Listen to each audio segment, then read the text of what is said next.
अस्सलामुअलैकुम नाज़रीन, आप देख रहे हैं ज़िंदगी वेटनरी सर्विसेज यूट्यूब चैनल। मैं हूं डॉक्टर सारिम। अगर आपने अब तक हमारा चैनल सब्सक्राइब नहीं किया तो अभी सब्सक्राइब कीजिए ताकि हर नई आने वाली वीडियो आप तक पहुंच सके।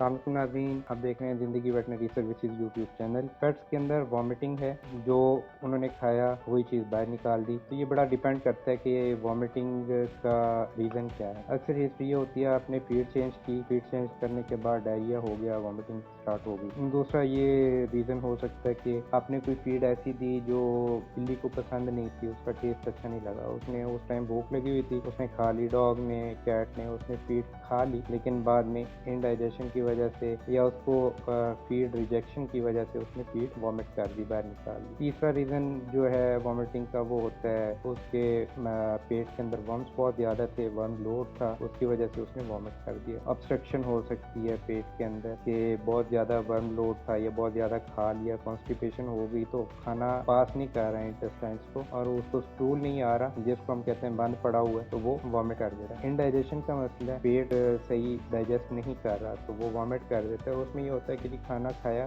कैट ने, 10-15 मिनट के बाद उसने वॉमिट कर दिया, जो कुछ खाया था सारा कुछ निकाल दिया, वो एज सच ही आ जाता है अनडाइजेस्ट। उसके अलावा ये होता है कि कैट्स जो हैं उन्होंने खाया फ़ौरन ही बाहर निकाल दिया। अब ये डिफरेंट रीजंस हैं। मेन चीज़ क्या है, इसका डायग्नोसिस तो हिस्ट्री पे डिपेंड करता है कि क्या है, लेकिन फिर भी जिस तरह के हालात हैं, आप अपने एनिमल को फ़ौरन कहीं पे किसी क्लिनिक पे लेके नहीं जा सकती या हॉस्पिटल पे नहीं लेके जा सकते, तो आप घर में क्या कर। पहली चीज़ तो ये है कि जब वॉमिटिंग स्टार्ट होती है तो आपने उसका एक टाइम का खाना, फॉर एग्जांपल आप 2 टाइम उसको खाना दे रहे हैं या 3 टाइम दे रहे हैं, तो आपने एक टाइम का खाना स्किप करना है। सुबह दोपहर शाम दे रहे हैं या सुबह शाम दे रहे हैं, तो आप सुबह उसको दे रहे हैं, उसने वॉमिट कर दिया, आपने शाम तक उसको और कोई चीज़ नहीं देनी। उसके बाद फिर आपने ये करना है कि उसके खाने से पहले आप उसको ग्रेविनेट सिरप दे सकते हैं। ग्रेविनेट सिरप आता है, आम रूटीन में मिल जाता है आपको किसी भी मेडिकल स्टोर से। अडल्ट कैट जो है 2 से 2.5 किलो की कैट है तो आप 1 ml ग्रेविनेट सिरप सुबह शाम दे सकते हैं। जो किटन है उनको 0.2 से 0.3 ml सुबह शाम। दूसरा ये कि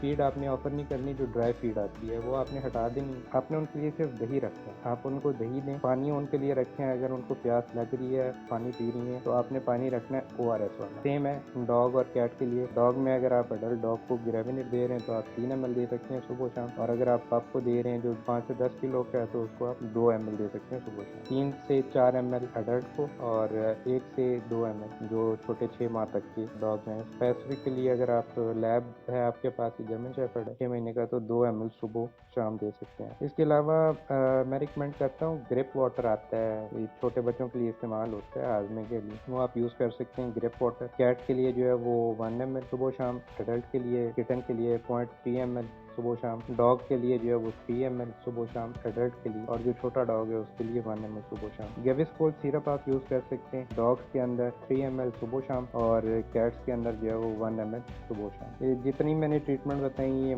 मैक्सिमम आपने 3 दिन करनी है। ORS वाला पानी रखना है थ्रू आउट। ORS उनके सामने पड़ा हो, जो वाटर इनटेक है ORS वाला पानी। तो उम्मीद है कि इससे आपका मसला हल हो जाएगा। अगर नहीं होता फिर आप अपने करीबी वेटनेरियन से कंसल्ट कर सकते हैं। इस वीडियो के लिए इतना ही, मिलते हैं अगली वीडियो में नए टॉपिक के साथ। अगर आपने अब तक हमारा चैनल सब्सक्राइब नहीं किया तो अभी सब्सक्राइब करें और बेल आइकन पे ज़रूर क्लिक कीजिए ताकि हमारी हर नई आने वाली वीडियो का नोटिफिकेशन आपको मिले और आपको पता चलता रहे कि हमने नई वीडियो कब अपलोड की है। मिलते हैं अगली वीडियो में, तब तक के लिए भी हमारे